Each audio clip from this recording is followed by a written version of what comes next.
Hello, Hey, Randy. how are you? It's Joe Puckett. Yeah, Hey, how you doing? I'm good. Good to hear your voice. Absolutely. Good to hear your voice. And I'm so glad that you said yes on the interview because, as I've, been doing this project of writing, and I've learned a lot. And I knew the 82 team, I knew Pat Audette and Jim Leckball and, Greg Stolen, Gordy Tryon, those guys that played. But I didn't really have a memory of you playing so much. And then of course, I read all the articles and everything, I realized what a critical component to the team you were that year. And it's just really cool to be able to talk to you about that season and about your baseball career and your story.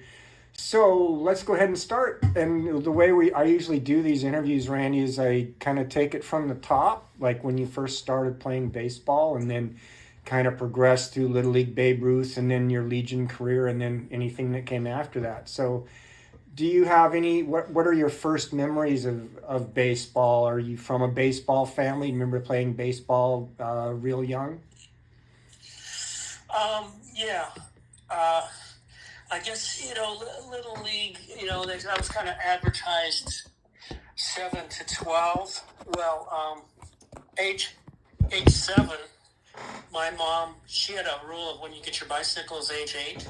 Mm-hmm. So 7 years old, she didn't allow me to go out for Little League. But you know what? I didn't push much resistance to her. Which, anyway, I guess I bring that up because further on down the road here, there's be another reason of, not following her Mm-hmm. suggestion. But Mm-hmm. anyway, I played Little League from 8 to 12. I guess the coaches, that first year I had two coaches. I had my friend Craig Paulson's brother was the coach, Mm-hmm. so that was really comforting for me, Kent Paulson, Mm-hmm. and then Galen Black.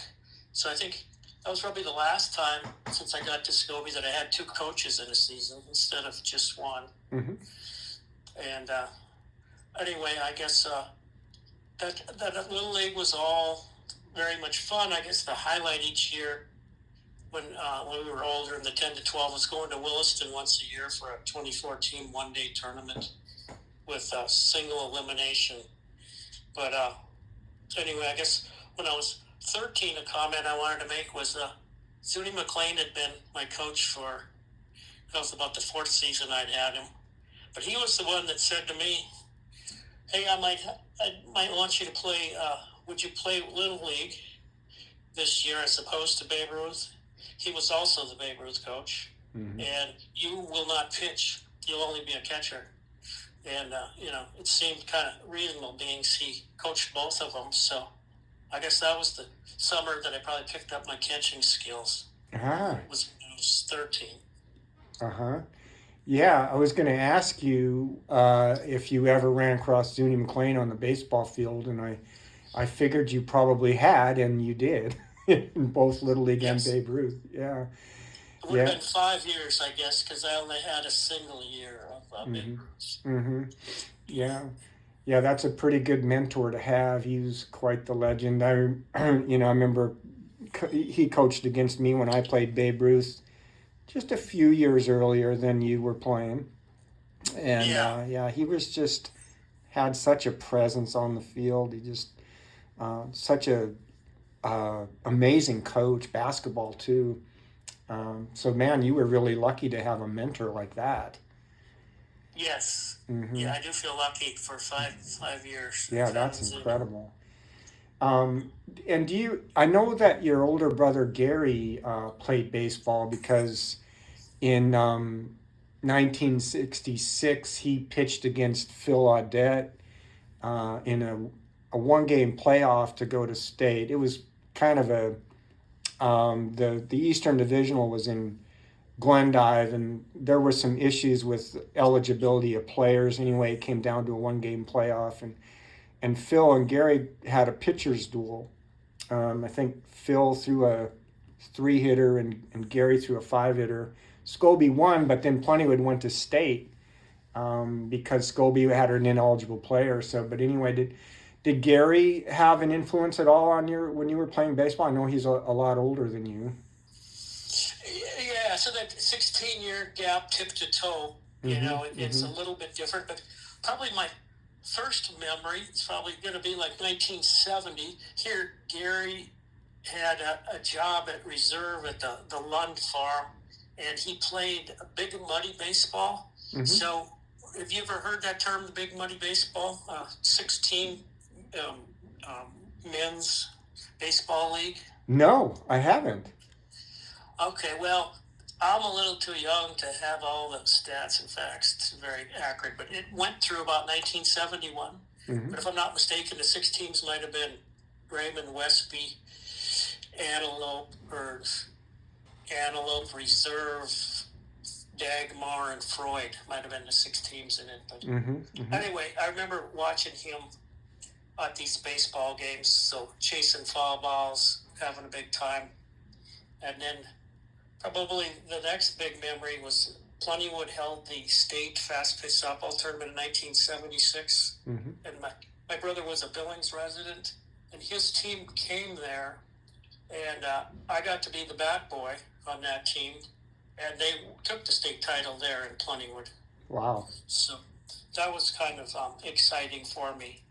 But that kind of sums it up, I guess, with my brother having that big gap. I guess we actually did, I think, play on the same team once in about 86 when I was a college kid on a fast pitch softball team. Oh, that's cool. For a weekend, I guess, not for a season or anything. Yeah, well, you got that. I mean, that's really cool, Randy. That's awesome. Yeah. Now, when I was, my last year was 79, and you would have been 15 that summer. And I noticed you pitched in the Eastern Divisional as a 15-year-old for the Legion team in Plentywood there. I don't remember ever hitting off you. We didn't play you in the Divisional, but do you remember pitching against the Blues in 79 when you were 15 at all? Oh, absolutely, yeah. Well, Plentywood, I'm going to make that comment. We had 9 players. We weren't packing a substitute. So, yeah, I remember it very well. And kind of summarizing that, it's like there had to be 8 or 9 batters in the lineup that had more than a 300 average. So yeah, it was kind of intimidating, I guess, playing against Scobey. Yeah, when you were 15, yeah, that was my last year. That was the best team I played on for sure. And a lot of us were 18 then, 5 of us. So we'd been playing together for a long time. And then you would have played for Plentywood, and then when you were 16 and 17, I know Doug Selvig, you would have played with him in 80 and maybe even 81. What was your experience playing for Plentywood in the next 2 seasons? Well, I guess of all those 3 seasons, we were the cellar dweller all 3 years. So, we I think it was a 1-11 conference record in 79, 1-11 again in 80. And then there was 20 games in 81, which, so there was a little change there in how it was done. But I think we might have won 7 games in 81. But anyway, having a shortage of players was always a big deal. And anyway, good memories. But yeah, and not so many wins, but good memories, huh? Yeah. Yeah. Yep. And that takes us to 82, and Plentywood started with a team in 82, and I think you might have even played Scobey 1 game, and then the program folded early. And then what happened there, and what were your first thoughts when that happened? So that 82 year here, once again, there was only 9 players. And I believe all 3 in the outfield were of Babe Ruth age. We had a 15, a 14, a 13-year-old in the outfield. Well, we played a doubleheader with Sydney on the road. We were outscored 39-1. Oh. I got to pitch in 1 full game and half of the other one, I'd say. We come home and there was a meeting. I believe it was Monday night, so that was a Sunday game. Monday night had a meeting and we disbanded. Well, the phone started ringing. I guess I got a call from my coach that the season has ended. And as I recollect, it seems like it only took within 45 minutes, your doc called me. The shot heard around the world, like from Massachusetts. He was going to be the first on your doorstep. Yeah. So that was quite amazing. And I guess kind of at that age, he's a medical doctor. I kind of think of him more as immortal, So anyway, it was kind of comforting talking to him. But he invited me, asked if I could bring any teammates that I might know of that'd be interested. And there's a little more to the story here, I guess. I go, well, boy, it sounds good. You know what? I think I'm going to run it by my folks. Is it okay if I call you tomorrow night? He goes, yeah, sure, no problem. Well, the two players I thought of, I guess, that should go were Scott Longern and Davey McCrory, and that's because we had been playing on a fast pitch, Aubrey Ferguson's fast pitch team. Yeah. They were both only 15 and had Legion experience. Well, anyway, I did reach out to them, and they were just satisfied with playing fast pitch. Anyway, I guess I didn't try to crank their arm too much. But anyway, when I ran this by my parents, they were just, they had numerous reasons of why I shouldn't. You're supposed to be saving money for college. Your old car might not make it to Scobey every single day for 2 months, and some player from Scobey's going to sit on the bench. How do you think she's going to like you? Anyway, that's a lot to take in. So that next evening, I called up Doc, which that kind of made me apprehensive. How do you politely decline an offer that I received from Doc? So I called him up, and he was very patient. He let me give all these reasons my mother gave and all that. And, at the end of that, he goes, well, F it, come anyway. Practice at 6 tomorrow. And, I never bothered to tell my mom that he swore, because that wouldn't go so well with my mother. But anyway, that next day, I kind of left it with my mom. I might go over there. Well, I think after work, I'd had everything in my car, so I didn't have to go home. So yeah, going to that first practice, it was, it was a mixed emotions there, going to that first one the next day. So you kind of you didn't really tell your parents that you were going to go over, you just did? Yeah, I just kind of said to Mom, you know what, I might go over there. She's like, oh, I don't think you should. In other words, so I guess that kind of goes back to, hey, I got robbed of a year of baseball here in 1971, It took me a while. When I was going to decline them, I still had fast pitch softball, so it wasn't like I didn't have anything. Yep. So, and that would have been my 5th season, I guess, for playing for Aubrey Ferguson. But anyway, what a wonderful thing I did by going on over there. Absolutely. Now, can you remember that first practice you went to? I imagine you might have been a little nervous. Did you know any of the players at all before you went? Nervous maybe is a little bit different. Maybe I, wondering what Mom's going to say after she learned I did go to the practice. And then that other thing, when Doc told me F it was like I wanted to meet this guy. It just started to build. And anyway, I was aware of all the success. It's like, you know what? I think I got to do this.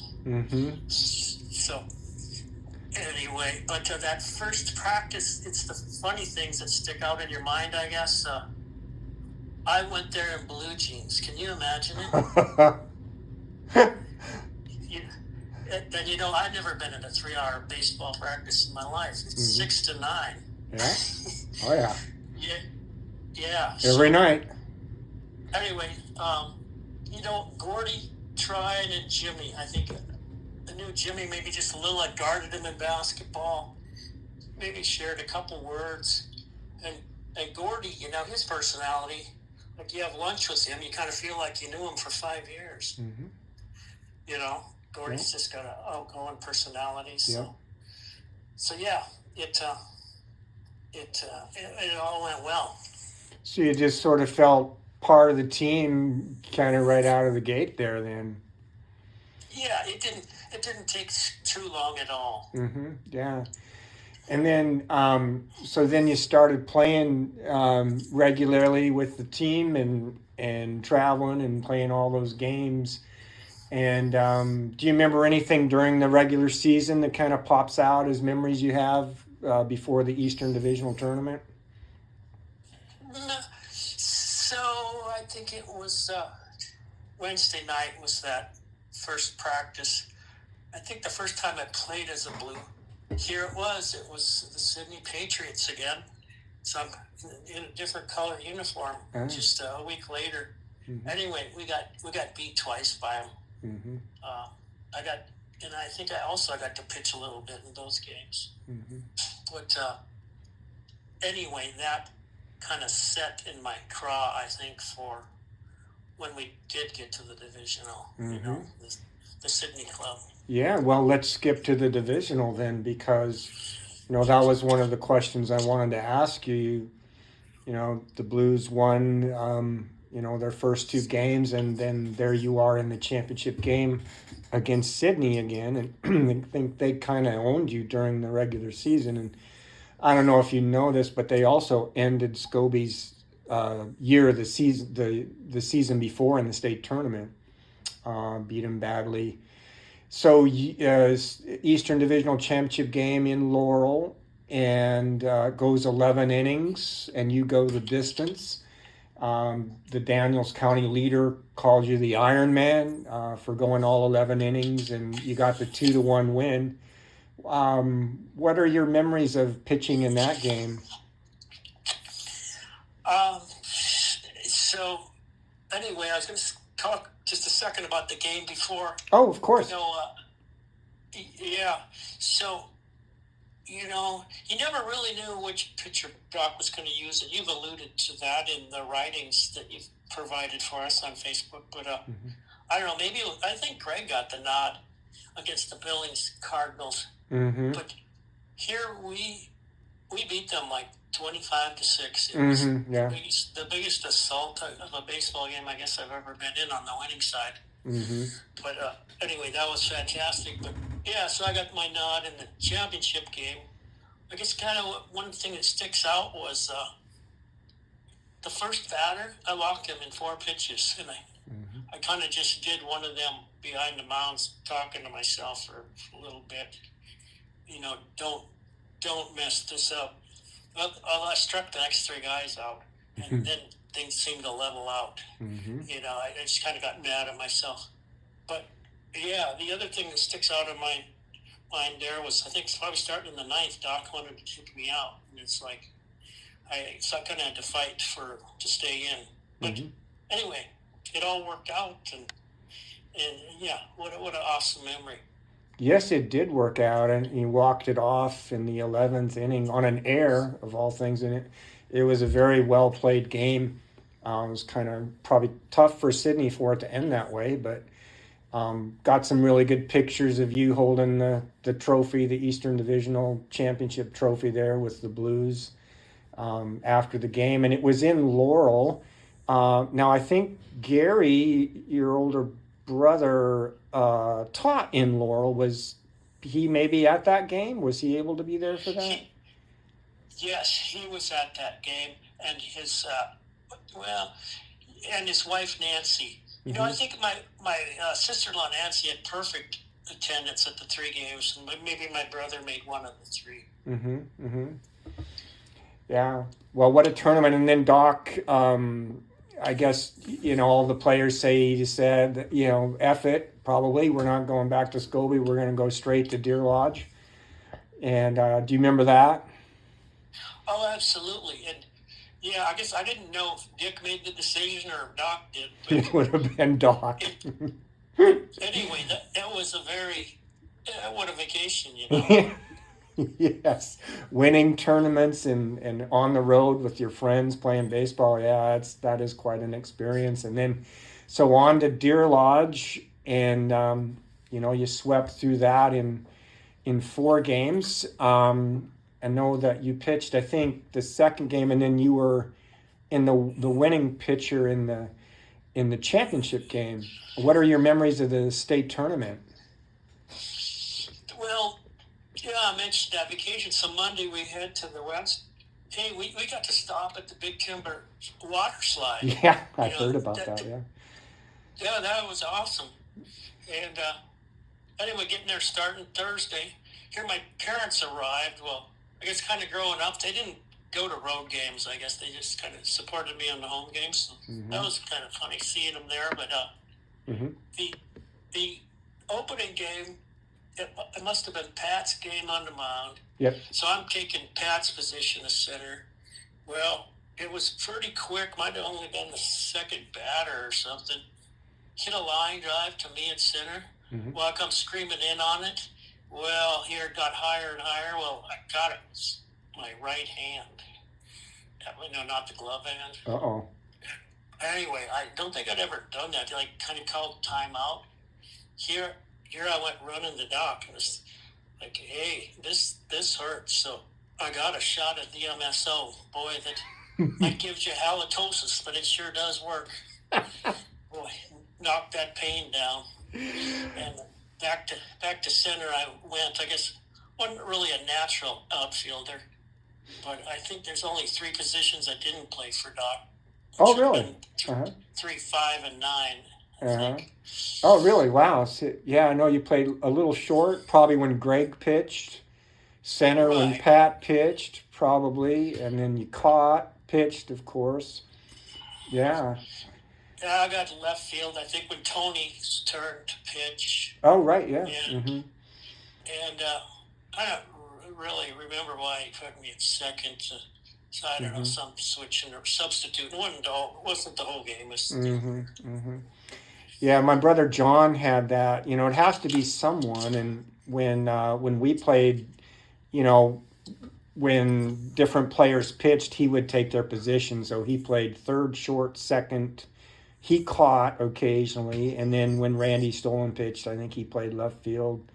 So yeah, he was that person for the Blues when we played. But so boy, you're definitely a Blue, Randy, when you get the DMSO. And yeah, that was awesome. Yeah, and then moving on through the tournament, then Pat pitched the first game against Alberta, and then I think you played the Cardinals again, and you started that game. It was close, definitely closer than it was in divisional. In fact, it was a close game, and then Jimmy Leckvold hit a grand slam towards the end of that game. That gave you a little breathing room. Do you remember that game? You were the winning pitcher. Oh, yeah, I do remember. And you know what? Greg set them down way better than I did back a week earlier. That's the assault we did on the Cardinals. But yeah, we got through that game. But Jimmy's home run was really key there.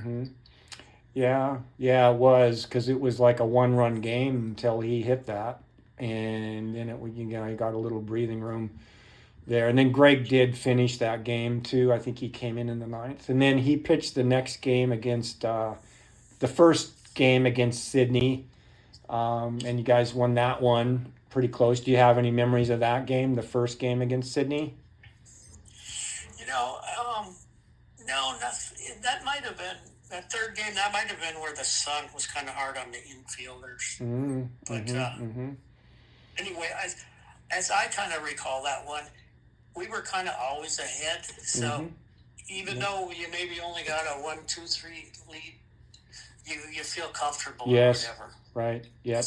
as opposed to being behind. Yeah, absolutely. Psychologically, playing ahead, even if it's just by one run, makes a huge difference. And getting ahead in the game to start, too, is always a big deal, which you didn't do in the championship game the next day because Sydney was ahead 5-1 in that game early. Pat started, and then you came in relief, and you were the winning pitcher, you're the pitcher of record when Scobey took a big lead. You had a big inning, I think in the seventh or eighth, and I think played it about 7 runs and kind of broke it wide open. Pat Audette hit a couple home runs in that game. Do you have memories of the state championship game? Yeah, I guess one of my frustrations was that 12 inning rule. You can only pitch 12 innings. Yep. So anyway, that's why I got pulled out of that one. Mm-hmm. But anyway, my 12 innings was over. I guess Yep. well, I guess I ran into that every year I played in the like divisional tournament. Mm-hmm. But yeah, it was a great day, that's for sure. State champions. So now your parents were there for that. I'm sure they must have felt like, wow, that was a good decision we made letting Randy play. Yeah, absolutely. Mm-hmm. That's absolutely very exciting. Yeah, what an experience. Yeah. Any other memories of the state tournament you have? No, I think we kind of covered them all. Mm-hmm. Yep. I thought that Deer Lodge was kind of a neat town to be in. Yeah. That was, as far as I know, the only time they hosted the state tournament. They had a Legion team, I think, there for 12 years at the time, and but then not much after that, I don't think, for Deer Lodge. And then it was on to the State A playoffs against the Great Falls Electrics, and you ran into a buzzsaw there by the name of Bill Wilkinson. Do you remember batting off of Bill Wilkinson from the Electrics, the left-hander? I do, and like he was only 17, Mm-hmm. and the word on the street was he pitched 93 miles an hour. Well, I don't know if it was 93, but it had to be 12 miles an hour faster than I'd seen a pitch that year. Mm-hmm. But yeah, I don't really remember if I struck out 3 times, but I did improve over seeing him more. Finally, the first baseman was getting me out. I think by the last 2 times, I think I batted off him. Uh-huh. But Greg seemed to do pretty well with him. If I'm not mistaken, Greg Stolen got 2-3 hits off him. So yeah, to check that. Greg made the adjustment. Mm-hmm. Yeah, I know. I think Steve Schaefer got a swinging bunt off him. He calls it for 1 hit. I know that he got an infield single, so he can brag that he got a hit off of Bill Wilkinson. Hey, that's an accomplishment. Yes, it is. I mean, I never saw him pitch, of course, but everything in our ear. Well, before my time, Dave Fanning was. I actually saw him pitch, but he was a hard-throwing left-hander from Havre, and they're very much alike. They were very slight of build. They weren't that big, but they had a fastball. They could just whip it in there. Both left-handers. It was just incredible. So that was a tough way to kind of, you run into a pitcher like that, and in a 2-game series, there's not much you can do, But you were selected for the East-West All-Star game, and you got to play in that. Do you remember playing in that game, Randy? What that experience was like? Yeah, so it's just the 3 of us, Gordy, Len, and I. Mm-hmm. We went together. Actually, I think we took-card it because with the completion of that game, Mm-hmm. I think Len was driving off to college, if I'm not mistaken. Oh, yeah, it would have been that late, yeah. Mm-hmm. Mm-hmm. Yeah, but going to play that, I guess one of the memories is a lot of the people you spend time with, they kind of become your lifelong friends there. But Anyway, me personally, I didn't start that game, but might have been the third inning. No, maybe it was the fourth inning. No, maybe it was the third. Here they brought me in because there was a pitching, because there was a problem or runners on. So a couple runs got in, but anyway, I got to pitch the fourth, fifth, sixth.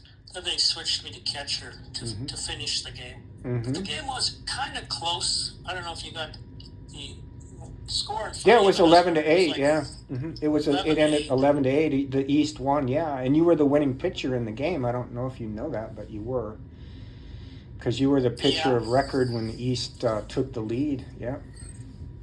Yeah, funny how like you only pitched 3 1/3 innings. You don't really feel like you deserve the win. You know, that is a very long time to pitch. You know, I was used to pitching the whole game. You know. Yeah, I know how you feel there.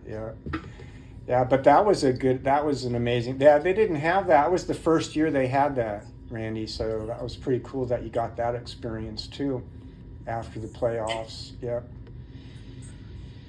Yeah, I enjoyed that. You know, that Gordy and I, we were at the same college. You know, he was at Eastern just like me. Oh, okay. Yeah. Well, then let's slide into your post Legion baseball, softball experience. Did you play any baseball or softball after Legion, Randy? You know, I did. But there's no doubt about it. The winning the Blues is the highlight of my life. But I guess a little trivial note. I guess Eastern Montana College intramural softball. I guess that was 3 titles on there. So, little side note. But I continued playing for Aubrey Ferguson, I guess, through the next 5 years after that, 83 to 87. And the Borderline League, there was 2 Plentywood fast-pitch teams and 6 north of the border.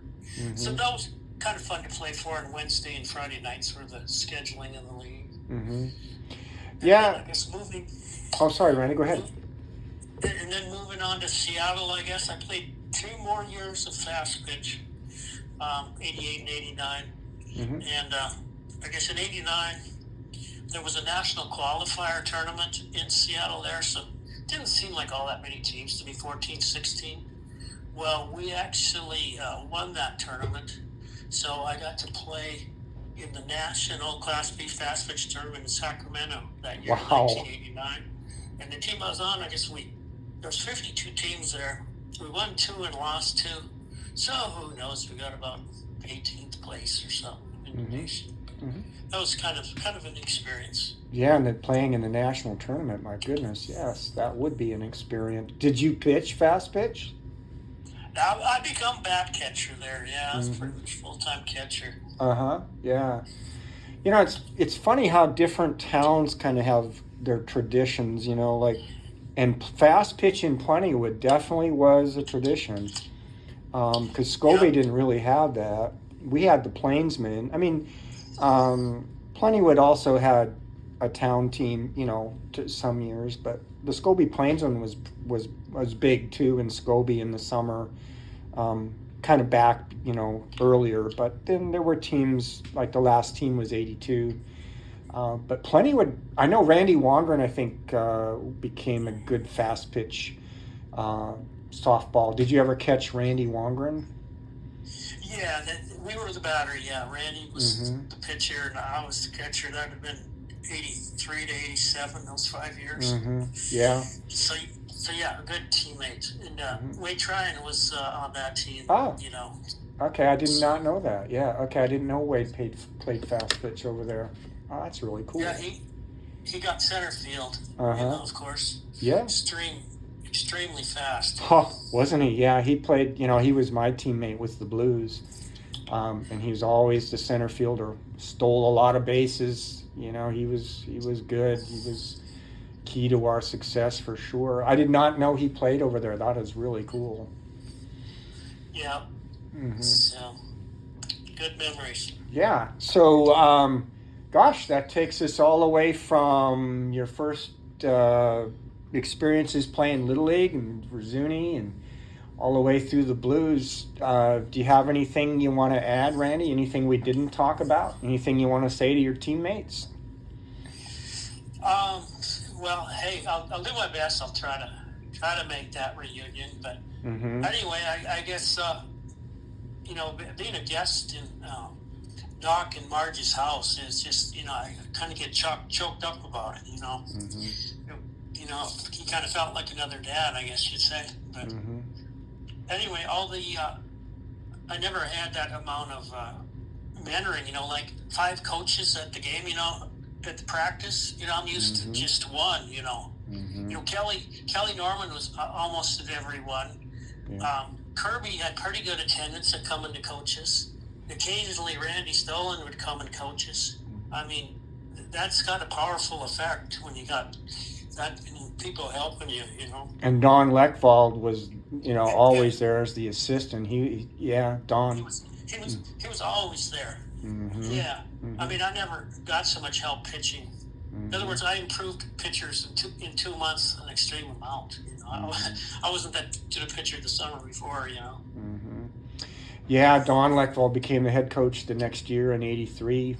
Yeah, I mean and we were all so lucky to play for Scobey because of the coaching.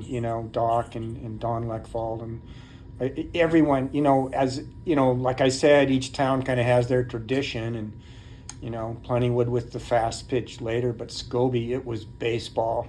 And, Doc was the center of it all.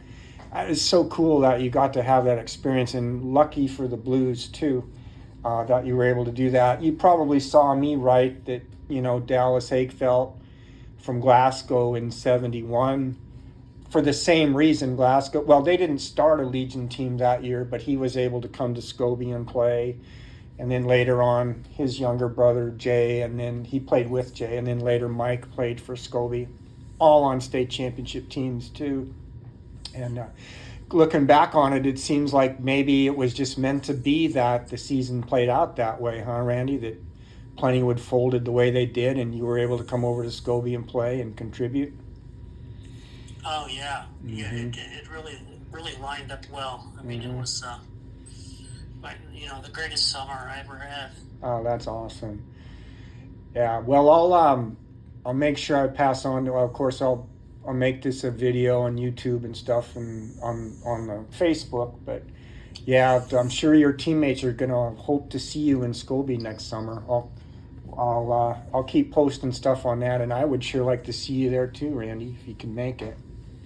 Hey, that would be great. I was like. Before coming there, it's like Scobey, they have as many uniforms as the Oakland A's.